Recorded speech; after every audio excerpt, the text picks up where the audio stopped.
What up, though, Detroit? This is your host of Bottom Line Detroit, 313 Sports Guru. And today we got a lot to talk about. Bottom Line, where we speak the truth, nothing but the truth. And everything about Detroit basketball. And man, we got a lot to talk about. That Game 6. I know all you guys were watching. And if you didn't watch, I recommend, getting a subscription to Amazon just for the replay, because what a game. It was the embodiment of Detroit basketball. There were a couple other, I think there was one more game on that day. Yep, the Pistons won again courtside. The Raptors and the Cavs played that day too. And I just got to say, this Eastern Conference playoffs is just insane. We're going to have 3 Game 7s. And then we already had the Knicks take someone out. Yep, another one. Another W. We're walking out with another W after Game 5. By the way, I am alone today. My co-host Main Event, busy doing other stuff, but he wishes he could be here, I know. But let's get into it. What a game, and I'm sure if you guys watched the first quarter, second quarter, it didn't look too good. I think all of us were really getting ready to go to Cancun. But the Pistons pulled it out.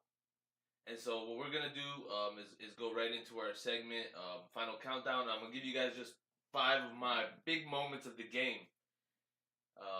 So number 5. Let me switch this over here real quick.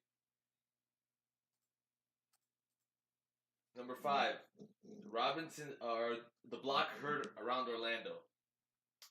So this is when Orlando led 62-38, and I know all you guys were sweating. I was definitely and I was actually just praying up because I just needed a miracle to happen. And I was really, really, really looking at the bigs because it was gonna start with defense, if anything. I know we were struggling on offense, but we were. Man, I don't know if you guys saw that the flurries of threes from Desmond Bane, Anthony Black, Wendell Carter, Paolo Banchero. Well, Banchero didn't hit any threes, but they were just showering us with shots, and then we weren't doing anything. Ball movement was non-existent. And Jalen Duren gave us some life, man. I gotta give him a shout out. He met Banchero at the rim with about 10 minutes left in the third. And that's what really started our run. So that's my number 5. Number 4, Robinson had a quarter. Duncan Robinson had a corner dagger at about 5.5 minutes left in the third, cutting it down to 14, and that's when we really started to see the offense kick in. It was a transition 3, and the arena just kind of went. And man, I love Duncan Robinson's passion. Just yelling at the crowd, looking at the Orlando Magic bench, telling them, "What's up? This is what Detroit's all about." So he really got us going mentally, and we needed it. We really needed it. And I think Orlando started getting scared. I know we talked about it on the last podcast. It was important to come out strong. I know we had a little problem there in the second quarter. We'll get into it a little more in our breakdown, but we really settled down after halftime. I don't know what JB said to the team. I don't know what the vets said to the team, but that third quarter had some pivotal moments, and none bigger than Robinson's corner dagger. And then my number 3 is, around the fourth quarter with 6:04 left, Orlando was looking for anything to stop the leak. And then the leak turned into a whole flood. But after they started missing 1, 2, 3, 4, 5, 6, 7, 8, 9, 10, 11, 17 in a row, it was like we knew. The writing was on the wall. I was still a little bit afraid because basketball. It's the beauty of basketball. Anything can happen. But the beauty of basketball, anything can happen down 24 at halftime and come back and flip it. So, just that defense that we exerted on them in the third and into the fourth, but specifically at around that 6 minute mark. And then one other shot that, man, when it hit, I just knew we were going to win. It was destiny. And it was when Cade drove it into Banchero, threw it up off the glass and won. It just deflated the entire arena. It was music to my ears. This is the poetry that you see when we watch basketball. So yeah, man, Cade took over that fourth. Courtside, I see you. We pulled down their pants, in other words, and honestly, you know, it was a beauty to see them all walking out of that arena. They gave up on their team. And I think we needed to see our team fight back from something like that, because this is the embodiment of this was the whole series. We dug a hole, deep in that hole, you know, people counting us out, but that's when Detroit thrives. And then the number one, man, I don't know if you guys remember, but we were up. I think we were up. What was it? 11? And then Cade hit a step back. And no, I think we were up 8, something like that. But it was just that step back. I gotta go look at the tape again, but hit it right in I believe it was Bane's face. No, it was Suggs. Right in Suggs' face. It was just amazing. At that point, like I said, destiny. It was destiny. Mr. Al-Salik, what do you think of us going into Game 7? It's going to be new territory for our team. It's weird because you mentioned new territory, but I feel like we're better equipped than the Magic at this point. Going into these high-pressure games. I mean, I'm a little nervous, but it's at home.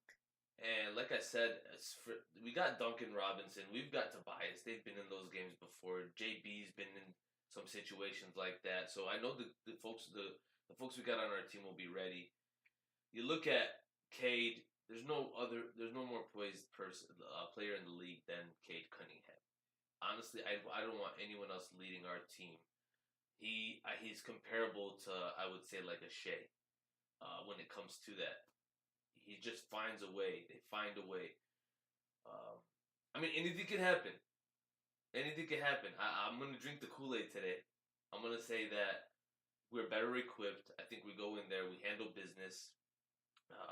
I don't think the jitters will get to us. The momentum is on our side. And I think we know we can beat them. We know we can beat them. And in the beginning, we knew we could beat them, but they just jumped on us. Now, you know, I'm gonna steal something from Dan Campbell. They knocked us in our face. We fell on the ground, took out a kneecap, hit us again, took out another kneecap, hit us again, started tackling up to the ground, and now I think we're the last one standing. And that's what you're going to see in Game 7. So now I'm going to, shout out Dan Campbell. I love the Lions. We'll talk Lions later on this channel, but I'm gonna go on to our quarter-by-quarter breakdown. I'll start off with the first quarter. By the way, send in your questions, guys. I love this. I'm all about talking to fans, and I'm a fan myself, so let's get some content in here from you guys, and I'll answer your questions as you got them. Yo, of course, you already know. So, quarter 1, calling it the calm before the storm. It looked like any other Pistons game where, we started off hitting them, they hit us back, hit them, hit us back. I didn't like how we closed out the quarter. We were on a little bit of a run, and then they kind of caught right back up, closed it within 1 point. But at that point, I kind of said, okay, we did our business there in the first quarter. We're away. Let's see what we get in the second quarter. I don't want to talk too much about the first quarter because it was really just a very bland, vanilla basketball game at that point. So I'm gonna actually skip right to the second quarter. I think one thing I will mention about the first quarter was that I think Cade came out doing what he needed to do, getting the team involved. I know he wasn't very he wasn't looking for his shot too much. So I think honestly we could have come out and just punched them in the face better. But I'm gonna go ahead and skip to um, the second quarter because I think there was just a lot more going on there. The second quarter, we just were playing really messy. I mean, we only scored 38 and a half. I think it was like 13 points. I mean, King Henry, he asking, what do you think was the breakdown in the second quarter? I felt like nothing was coming our way. I mean, you're absolutely right. When I looked at the second quarter, honestly, it was hurting my eyes because we were turning the ball over, running it, we were dribbling it into traffic. I mean, I love Asar Thompson. I think he's, if you want to compare someone to a modern day Dennis Rodman like player, where he's just disrupting defense, or disrupting the other team with his defense. Long arms, hard to shoot over, hard to pass, bodies people. But on offense, I know he's trying to do a lot to relieve Cade, but he's starting to kind of frustrate me sometimes, dribbling into traffic. And I know JB sees it. I know the rest of the team sees it. I want to encourage him to work on, I don't want him to stop doing that. We need it. If you notice, the games that we've won against Orlando, Cade's been taking more of a scorer role and kind of giving the ball up to other guys to make some plays off the dribble, because what they're doing is when Cade brings up the ball, they're just eliminating the pick and roll, and then they're packing the paint so that Cade doesn't have a lot of movement. They're switching on Duren and switching up on Cade. And then you got Tobias open on the threes. You got Duncan, who's getting really outmatched over there by like Bane.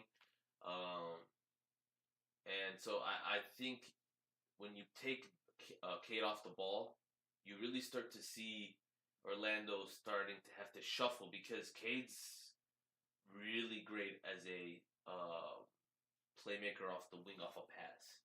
And then when the defense has to kind of adjust and move around. And then when they move the ball around, that's Pistons basketball. It really makes the defense move around. That's why we saw Duren get those easy layups in the first. In the second, they took that out. And then I really think it was just luck, like luck of the draw. They were hitting some shots, man. I can't even explain why Desmond Bane was pulling up, hitting shots. Tristan Da Silva came in, really gave him a spark. It was really nothing I could really pinpoint exactly what we were doing wrong. But, I mean, it was a little demoralizing to see those shots go in. Again, I talk about how we play basketball because I relate a lot. I try to put myself in their shoes. Sometimes when the ball starts rolling, it just keeps going and it avalanches, and that's the feeling I was getting in the second quarter. I'm not gonna lie to you. After the second quarter, I literally took a break, and I went and made some. Yeah, I prayed up. I was like, God, please, we need a miracle. This is insane. I want to come back and see it. See some changes, because nothing was going our way. Luck of the draw. Some people call it the magnets. I'm not too much of a conspiracy theorist. I'll blame the refs sometimes, but I'm not gonna call it magnets yet. But yeah, their shots were going in, ours weren't. Sometimes that's basketball. But thank God there are 4 quarters, and thank God that our team is poised. They're young, but they're confident. And JB said it in his post game. When the going gets tough, the fight or flight reflex kicks in, and either you fight or you run. And our team fights, man. King Henry, what do you think the halftime conversation was like? What did JB tell the guys? I think JB told the guys, you guys want to go home? You guys want to go home? Keep playing like this. And if you want to beat the Knicks, BTA, then we got to pull this game out. We got to start putting some more defensive pressure on them. Stop the ball before it gets to half court. Cade was leading in that effort. And we'll talk about the third quarter coming up, because what a difference. What a difference after halftime. They were pressuring guys up. I mean, honestly, man, who is a point guard? Who is a ball handler on the Orlando Magic? Don't tell me Jalen sucks, because he's not a ball handler. If you notice, once you put a little bit of pressure on him, the Orlando Magic offense kind of falls apart.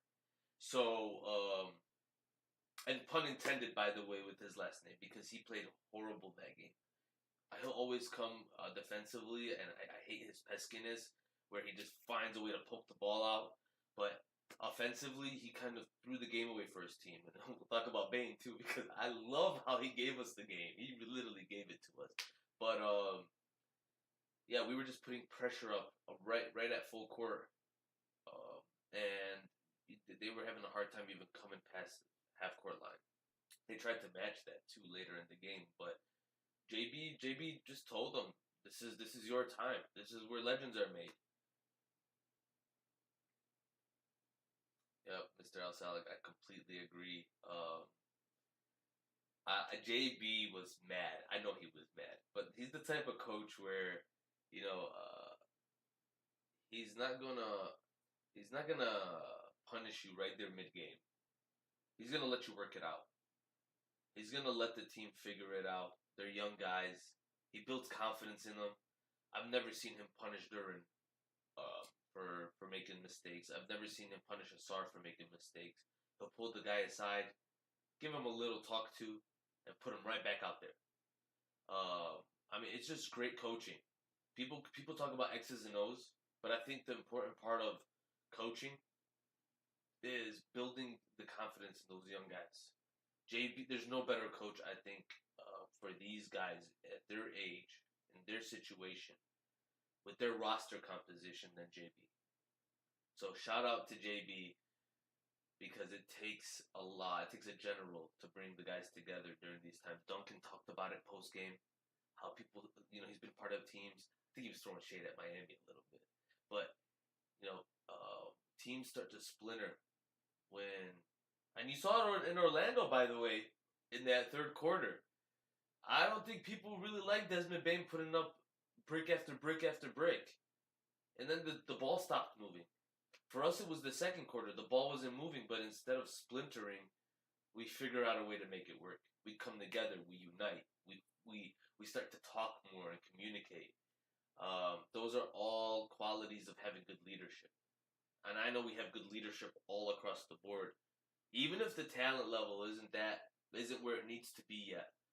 I mean, look at the Miami Heat. We talked about them. They've got to the finals with limited talent.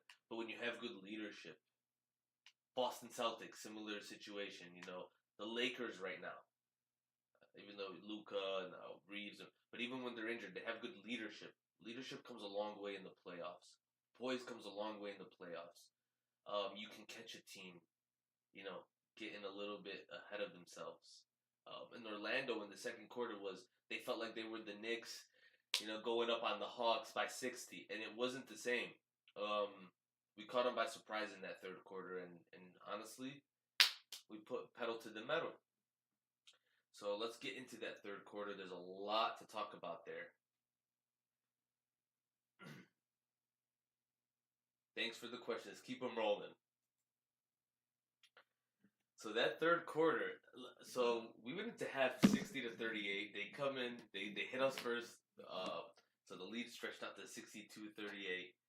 And there were signs in the beginning of that third quarter that I wouldn't say that they're signs of life, because I think we, just like JB said in his post game, there's always life. Oh yeah, I'm about to bring up B-Ball Paul for sure. But there's always life with the Pistons. That's one thing I need you guys to know, and I think we all know it now. I've seen Pistons fans come up and call themselves out for losing hope in our Pistons. And no blame to them. Being down 3-1 against an 8 seed, the way that we were losing, it's demoralizing, but you gotta have hope in your team. You gotta continue chugging along, and that's what they did for us. That's what they did for the city. They kept chugging along. So that third quarter, we had a little run. They had a little run back. Tristan Da Silva played really well this game for Orlando. I don't know why they stopped playing him. I think that's a coaching error on their part. I'm glad he did it. He was getting some nice shots over Cade, wide open threes, hitting them, and then they just told Bane and Banchero to start chucking up shots, and that was the dumbest decision. But I'm glad they did that. So yeah, you started to see the shift in how the teams were playing. In the beginning, Orlando, I think they never had good ball movement in the second quarter. They were just hitting shots, but you see in the third quarter, we came out and started getting Duncan more involved. We started getting Tobias more involved. Cade came out and he got his moments, but again was playing off ball. B-Ball Paul came out. Shout out Paul Reed. Always comes out with intensity. And they just started to lock down the Orlando Magic and really started to make them work for every shot. I thought the third quarter was a great defensive quarter. How about, let me just check this real quick to see how much we outscored them. But I know we went on a 16 to 2 run in the third quarter. We held them to 11 points. And then we cut the deficit to 9. We came into the third quarter down 22 at 1.24, cut the lead down to 9 off a 16-2 run. I thought it wasn't going to get even any better than that. I mean, another 16-2 run, and we would have been in the lead. Instead, we went on a 31-8 run in the fourth, and I'll talk about that more. But I called the third quarter Detroit grit because it really explains just how even the guys off the bench come in. Danis, I mean, he came and gave us some important points. B-Ball Paul, Stu, all these guys were contributing, and it wasn't just our starters. But I will say, offensively, we really needed to see Tobias and Duncan, and they showed up. I still think there's room for Duren to contribute more offensively, but I do want to say this: I was perfectly fine with how Duren played yesterday. I don't want him to play any different. You need to take what the defense gives you. Kendrick Perkins said something, and man, is he smart. He's actually really, really smart.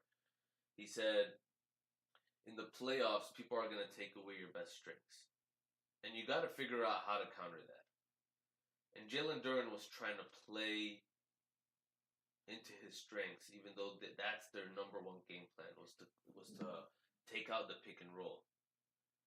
I was actually, I was surprised they played Paul Reed and Stu together. I don't know why they don't play Paul Reed and Duren together more. Duren and Stu together more. We talked about that. But I agree with you, King Henry. The Paul Reed, Cade, Tobias, Duncan, DJ. It gave us the size we needed, but the speed we needed too, and the offense we needed. So that's a nice small ball lineup where we're still able to hold our ground defensively. And then honestly, when Wendell Carter comes off the court, they lose a lot of athleticism at that center position with Batazi. So if we can get out in the run, Wendell Carter is really good at getting back. You get out on the run. You saw Cade get out in the fast break a lot. We didn't see a lot of that the first couple games, so it was really refreshing to see us get back to what got us to 60 wins. And honestly, it wasn't the best game offensively, but how are you going to score even 100 points when you only scored 38 in the first half? So I think the second half made up for it, especially with the fact that they only scored 19 points in the second half. And if you took away free throws, it's embarrassing. It's embarrassing. We literally held them scoreless from the field. I think they scored 1 or 2 field goals. So I think we'll go to that fourth quarter because, like I said, I didn't think it would get better than the third quarter. But then we came to the fourth quarter, and this is where I got, it's Detroit basketball. we saw some historic defense on display. A day after we saw the Knicks go out and completely pummel the Hawks, you saw Detroit kind of even one-up them there. Because I've never seen a professional basketball team with so-called all-star level talent and Paolo Banchero, and you got Jalen Suggs, and you got these other guys. I've never seen a team in 2026 stop another team from scoring like that. It was just mind-blowing. And I just got to give it up to our guys. On the internet, people are calling it a magic collapse. Yeah, of course. But you got to give credit to the other team. The number 2 defense in all of the NBA over the course of the season. It wasn't by accident. It didn't just happen yesterday because the Magic decided not to show up. This is Detroit basketball. This is what we do. We make it really, really hard on the other team to even find air to breathe. And I gotta give credit to Cade, Icewood, Cunningham. I almost feel like he played better today or yesterday than he did in Game 5. Because just that high-level defense he was putting on display, on ball, at the point of attack, really made it easier for guys like Asar to completely erase Wendell Carter's dunk attempt late in the game while they were making a little bit of a run. That was, it should have been one of my top 5 moments, but man, oh man, I think the Orlando bench was like, we're done for after that. Wendell Carter got up and was like, I'm going to be on ESPN. So the defense was just insane, and Cade Cunningham gave us one of those iconic, legendary sequences of just relentless basketball. Oh man, I wish, King Henry, that me and my boy Main Event were watching it together, because I was at my parents' house with the family. We were celebrating my father's birthday, and I almost broke the ceiling. I'll be honest with you. And I know that was happening all across Detroit. People were going crazy because this was a must-have game, backs against the wall. End of season. You all would have seen a whole different me today if we didn't pull that out. But we didn't just pull it out. We blew them out. We completely flipped the game on its head. So I honestly don't have enough words to say about that fourth quarter. And I remember telling Main Event when I was sitting with him, the Pistons are so good when they play with that intensity that they just need 6 minutes to completely destroy another team. Just destroy them. 3 minutes, really, but you stretch it to 6, and now you got a 20-point game on your hands. You got a 20-point lead. You got the other team looking for answers. It's just searching. We talk about Wemby and how he can take out an entire team. When the Pistons do that, what you saw in that fourth quarter and a little bit in that third quarter, I don't know how Orlando is even game planning for game 7. I don't know what tape they're looking at. They're pretty much saying, like, next time you just gotta hit those tough shots, because the switching was impeccable. The pressure was up in their face. If you saw Paolo's post game, he echoed the statements from JB. He didn't say we missed shots. He was saying the pressure was intensified. It was something you can feel.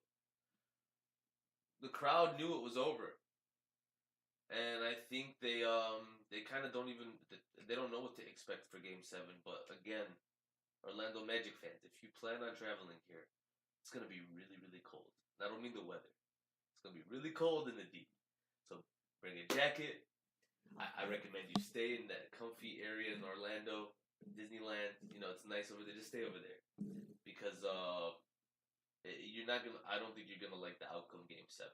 And I'm not talking out of cockiness. This is confidence. And I know the team feels this way as well.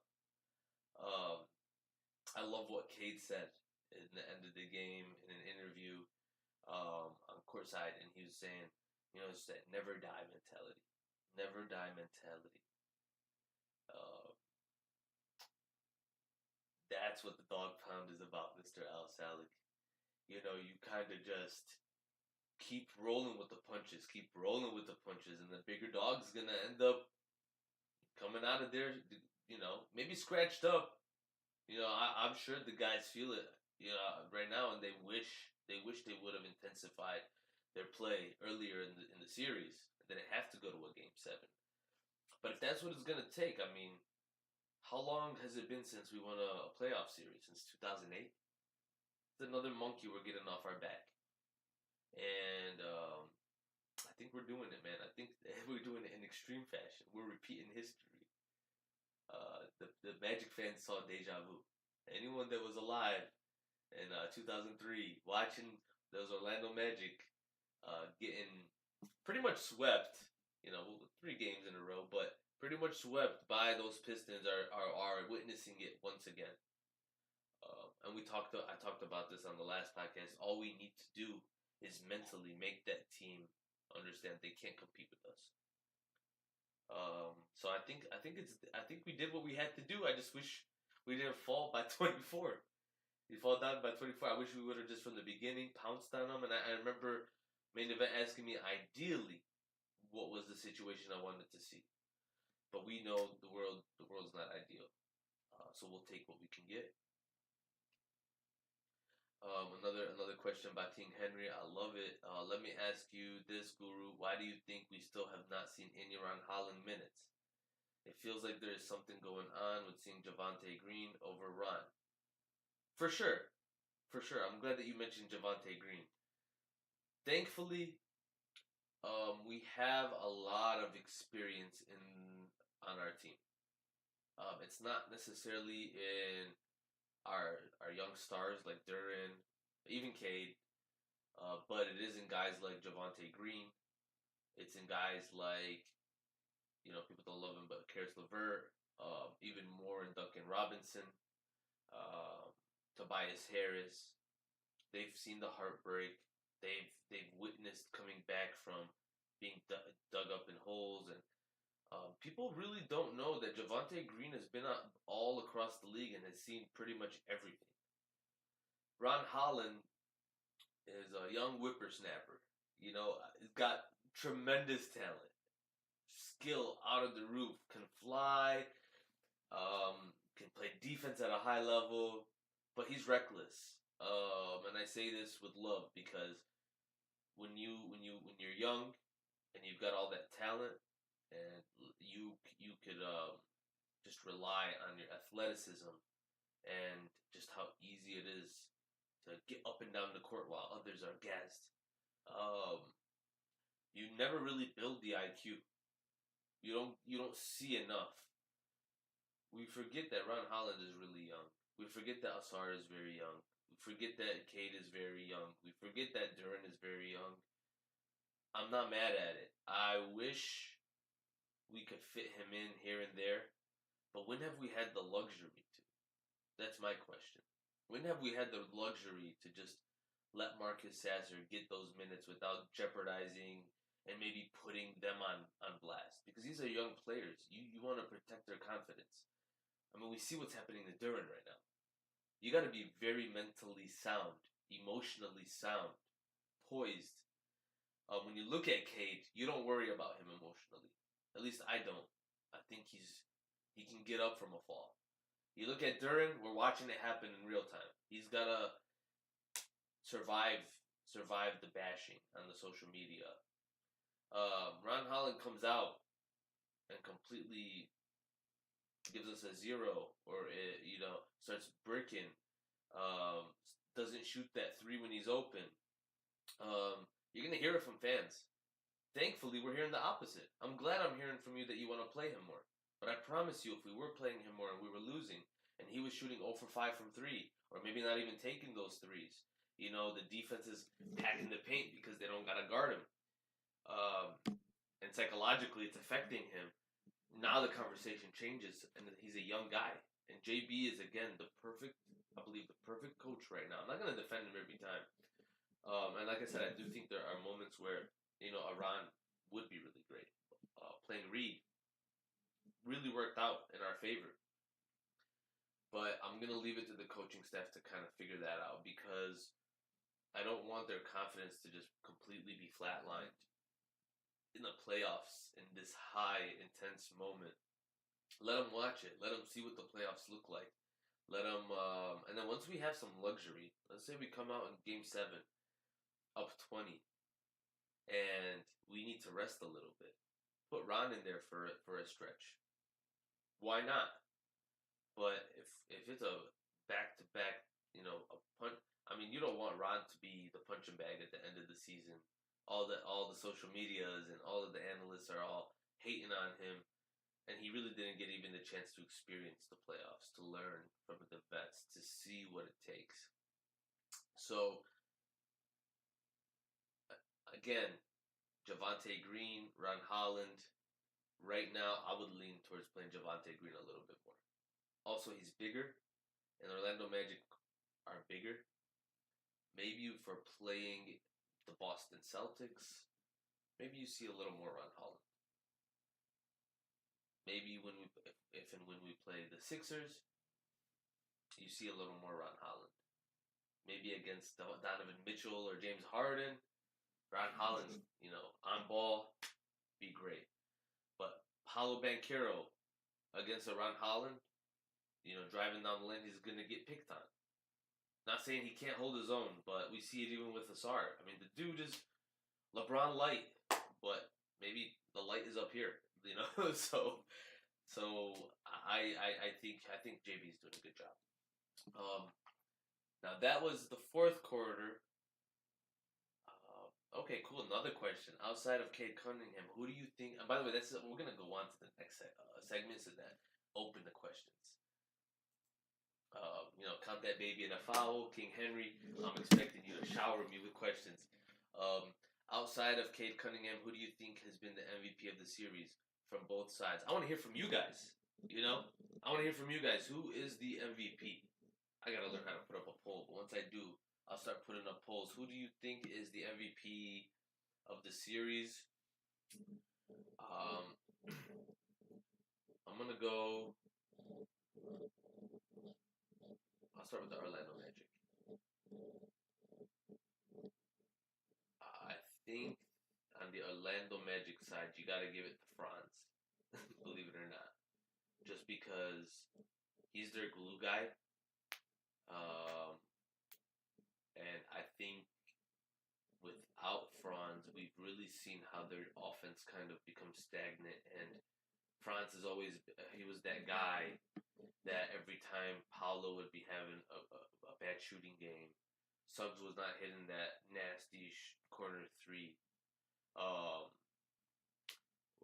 The ball wasn't moving around. You see Franz kind of ISO it, get the ball movement going. I mean, Kane had one really good game with some highlights, but he's kind of been terrible the other few games. I actually love when he's in the game. Game 5 and Game 6. But Game 3, man,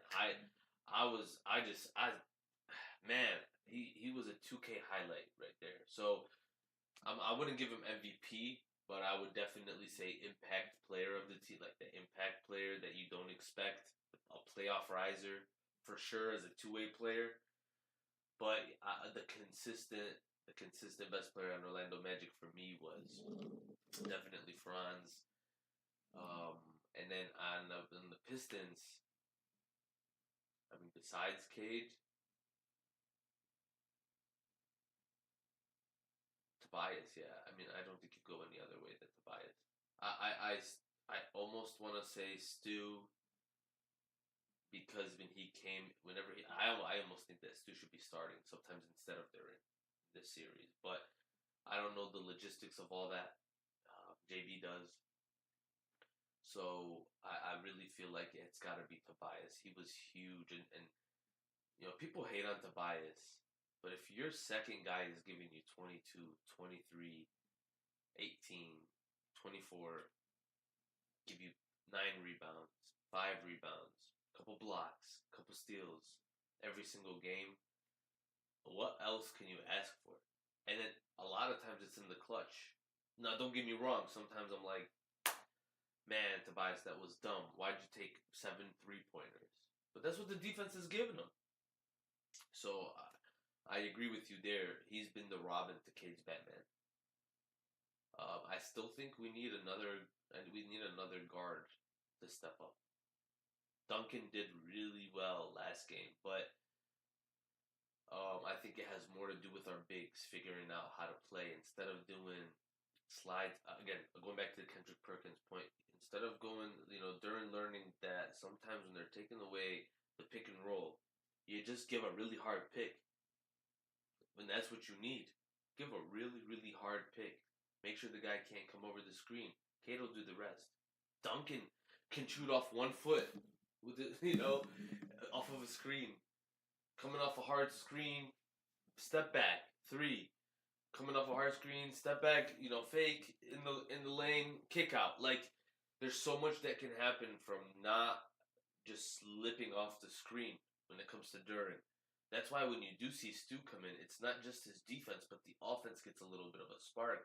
Because Stu is not really a pick and roll guy as much as Duran. Stu just makes sure that you feel his presence when he gives you a nice pick. And then he'll pop it sometimes too. I think Duran's next evolution is maybe picking and popping a little bit. Not necessarily to shoot, but maybe to play make. And I'm not going to tell him to do it this series because honestly he's been embarrassed on ball by Wendell Carter. Wendell Carter is surprisingly a really good on ball defender. And Duran just gets his pocket pick every single time. So, there's a lot of analysis over here. But this is the things that I see. Please let me know. Flood the chat with what you guys see. You disagree with me? Any more questions? I did want to talk about possibly our next matchup. Who do you guys think it's going to be? We're looking at the Raptors and the Cavs. Who do you think it's going to be? I agree, Mr. Salik. We need a big game from Duran. But does a big game mean 25 points? Or does a big game mean 2 blocks in critical moments, couple steals, 10 rebounds, maybe a little more? I mean, if you looked at his rebound numbers, I think he had 7 rebounds, but 5 of them were offensive rebounds. That's beautiful. I mean, so I actually look at that, and I'm more impressed with the offensive rebounding than the defensive rebounding. Give me those offensive rebounds all the time. If we're hitting our shots, you shouldn't have a lot of, or we shouldn't really have too many of those. We should have a lot of chances for those offensive rebounds because our shooting does have. We're not the best at shooting, and then also the playoffs have been extremely physical. So I'm not gonna lie, like we don't get all the calls that we deserve, and they do play some really good defense. So you're gonna get a lot of opportunities to ball the ball back out. I agree that the Raptors would be a better matchup, but have you seen Barrett stepping up? Getting down the lane. They're really outworking those Cavs bigs, and I did not expect that. But then again, Scotty Barnes got that, to quote Brown, that superhuman strength. What did he say? So I think that'd be a good matchup. I think we could beat the Cavs too. I think the one thing that is really promising with the Pistons is that they're getting better every game. And that's what you see from teams that make deep playoff runs. You see them might struggle the first round, second round they get even better. By the third round they're sharp. By the finals, you thought the Pistons would never beat a team like OKC in 7 or the Spurs, but now you're starting to talk because you're like, but did you see what they did to the Celtics? Did you see what they did to the Embiid and the Sixers? Or would you see what you did to the Cavs? So we're building experience, and I love how Cade talks about it in his post-game interviews. With the Smooth Operator. I wish Main Event was here because he loves that song. But you kind of see how he calms the team down. He lets them know, hey, we're learning right now. Let's go have fun while we're learning. Look at this moment that we're gonna have. This is legendary. Then he goes out and puts out 45 in the duel with Bankero, or 32-10. In a game 6, back against the wall, down 24. These are things, as a Pistons fan, I used to see LeBron do to us. Or the Kobe's. And now we kind of see we have our superstar of our own, an MVP caliber level player who is telling us, relax. Shout out to Aaron Rodgers. Relax. We got this. We'll win out. And I have complete trust in him. And even if we don't win out, we're learning. We're going to be better for this. I love this series. I love the fact that we dug a hole and now we got to claw out of it. And now, look, tied it up going home. It's a much better place for us Pistons fans than, a week ago. So, look, I'm just going to say this to the fans. Let's enjoy this. We're watching history, man. We're watching history. We're watching the first couple years of a legendary Hall of Famer. I'm going to call it now. It's like watching Kobe. It's like watching LeBron in his first couple years. LeBron didn't win a championship until he left Cleveland. As long as Cade loves it here, I'm fine with us taking some bruises. 60-win season or not, we'll be back here next year, and hopefully we'll be even better. But I do hope I'm drinking the Kool-Aid like everyone else here in Detroit. We're gonna win Game 7, God willing, and then we'll go to the second series and hopefully close that out pretty quickly because we really need to meet those Knicks and show them what's up. And this will be that's who we really were working for this season. And then we'll see what happens. We'll be playing with house money at that point. So, if you guys were frowning, if you guys were sad, turn it around. This is Detroit basketball. It's not for the weak. It's not for the faint of heart. But in the end of the day, when you hear that final countdown going on and our players are holding up the trophy, the city's going wild, it's going to be all worth it. I promise. But I'm going to sign off. Unless you guys have any other questions. Mr. Salick, I agree. That's what I'm envisioning right now. When I was praying up, I was like, please let us just see the Knicks so I can shut up my friend. He's a Knicks fan, and I'm gonna bring him on this podcast. And I need to see Knicks fans cry because we didn't forget what happened last year. We didn't forget Tim Hardaway getting fouled on that 3 in the corner. We didn't forget that. We didn't forget all of the cheap shots, all of the talk, you've seen this season. Blew them out every single time. So I know that more than the Orlando Magic, Knicks fans are going to show up with Orlando Magic jerseys in Detroit because they don't want to see us. And I think there are a lot of teams that don't want to see us, and they were all cheering for Orlando Magic. So let's learn to be the villains. Let's learn to be the bad guys. It's kind of who we are. Bad boys. The iteration number 3. And I think this time around, man, oh man, we already got a guy who's top in the franchise record books in so many different ways. Every game, pause, guys, and actually appreciate what we're watching. This is not normal. We're normalizing it because we see it every day. This is not normal. Cade Cunningham is a superstar. And we've got a complementary of guys who are really, really good and young. Remember this. They're young. I keep reminding myself, Duran is 22. Asar is 23 or 24. Even Tobias, man. He's a vet, but he's only, 32, 33? Like, we've got a good roster. We've got a young roster. Ron, 20 years old, 21. We've got a long way to go. A long way to go. This is just the beginning. But I can't say it any better than this, We've got to take our bumps and bruises along the way. So thank God for Game 7, the sweetest 2 words in the English language. We get to watch this and enjoy it on ABC, 3:30 on Sunday. I'm gonna talk to main event. We need to watch it together. Oh no, he's gonna probably be at the game, so